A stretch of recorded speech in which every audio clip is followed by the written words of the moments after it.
friends, have you ever noticed how great boldness and great incompetence often go hand in hand? Have you noticed this in your own life? Psychologists actually have a name for this phenomenon. They call it the Dunning-Kruger effect. The basic idea is that if you have just a limited amount of skill in a certain area, if you have a limited amount of knowledge in a certain area, you may in fact lack the competence you need to recognize how incompetent you truly are. So rather than being humble as you should be, you're filled with a false sense of mastery and you act quite bold. Have you seen this play out in your own life? I think Shakespeare summed it up best for us when he wrote, "The fool doth think he is wise, but the wise man knows himself to be a fool." So that is the heart of the Dunning-Kruger effect. What does this look like in practice? Well, it looks like one MacArthur Wheeler. MacArthur Wheeler, who on January 6th in the year of our Lord 1995, MacArthur Wheeler strode boldly into a branch of Mellon Bank just outside of Pittsburgh.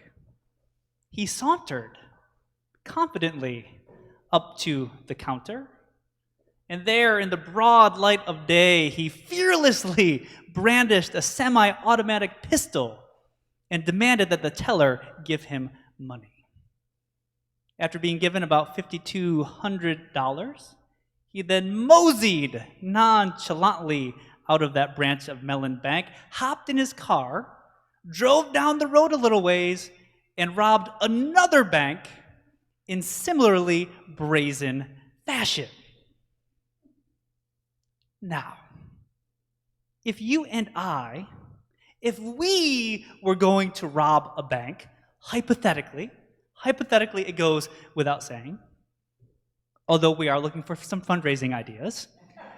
But if you and I, if we were going to rob a bank, I would like to think that we would maybe wear a ski mask or some such thing as to obscure our identities and make ourselves harder to find, harder to catch. I would like to think that you and I would do that.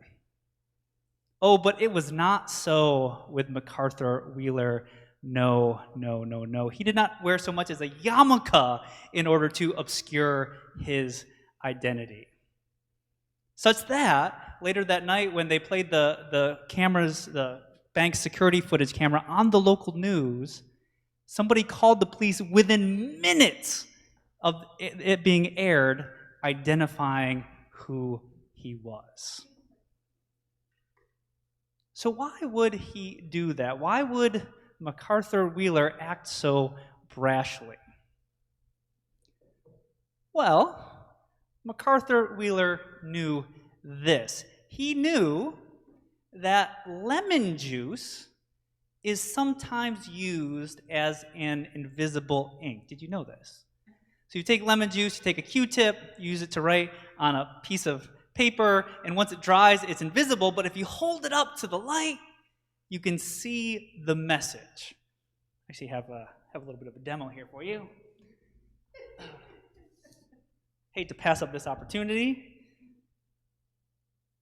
And just a warning, I have bad handwriting in general, and it turns out I have even worse handwriting when I'm writing with a Q-tip using lemon juice. So we'll try to decipher this together. Can you see this? Right? A fool doth think he is wise. And thank you, Reverend Wendy, for this great lamp you brought in to help with that.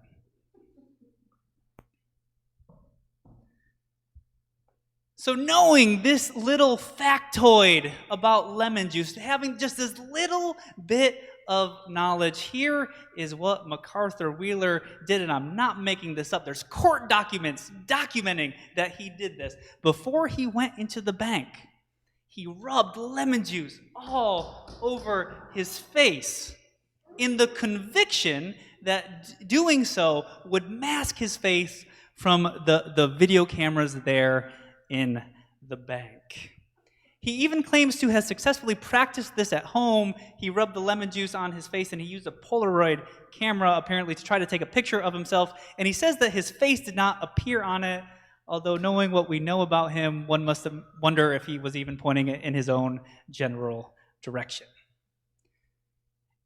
In any case, he so believed in the camera-defying power of lemon juice that when the police finally came knocking on his door, he answered it. He opened his door and he said incredulously, "But I wore the juice."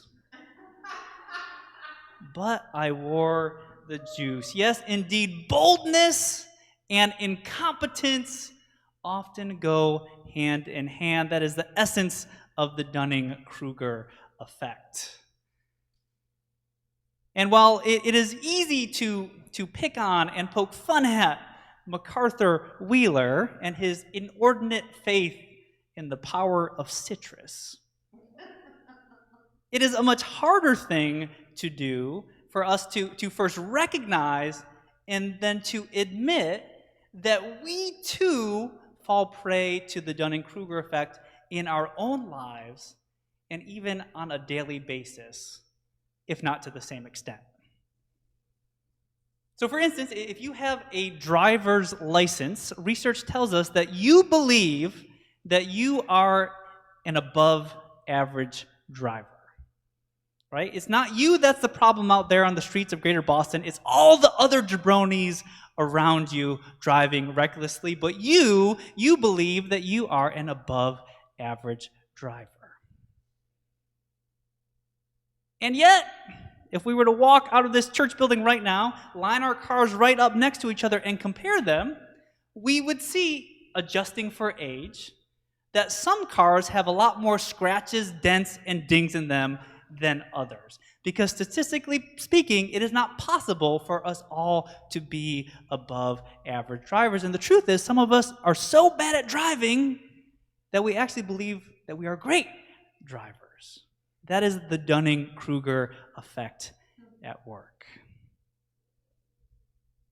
Likewise, and this may be hitting a little too close to home, I think all of us think that we're probably pretty okay in the kitchen. Sure, we may not be Gordon Ramsay, but we're not slouches either, are we? Uncomfortable truth time. You may notice, though, at our community potlucks that we have every month, that some of us are leaving with dishes that have been licked clean by everybody else, and others of us are going home with lots of leftovers. Personally, I would like to think it's because you all are uncultured swine and don't appreciate what I'm cooking. But upon further reflection, I would probably have to admit that that is not the case, right? That is the Dunning-Kruger effect at work in my head. But nowhere does the Dunning-Kruger effect rear its ugly head more perniciously, says James, the writer of this morning's Bible passage. Nowhere does it rear its head more perniciously than when it comes to the grayest area in life of them all, the future. The future.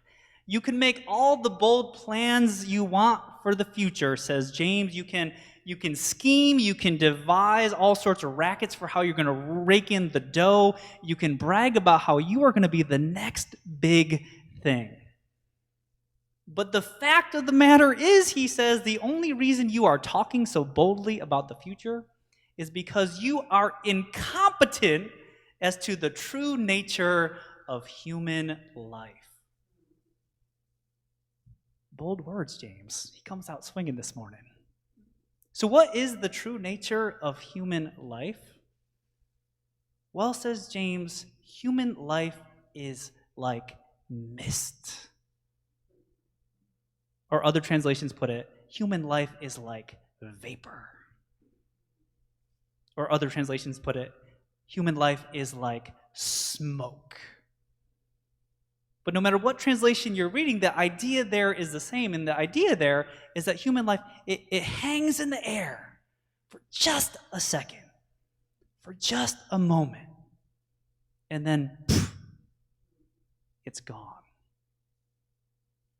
Human life, the true nature of human life, is that it is a fleeting kind of thing.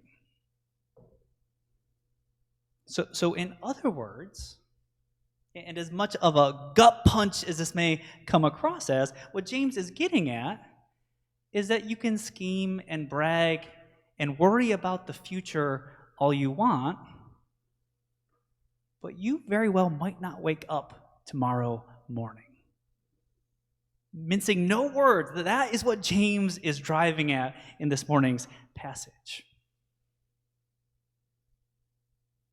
However, far from being something that is supposed to cause us despondency, it should have two good news effects in our life. The first thing it should do for us is it should make us humble about the future.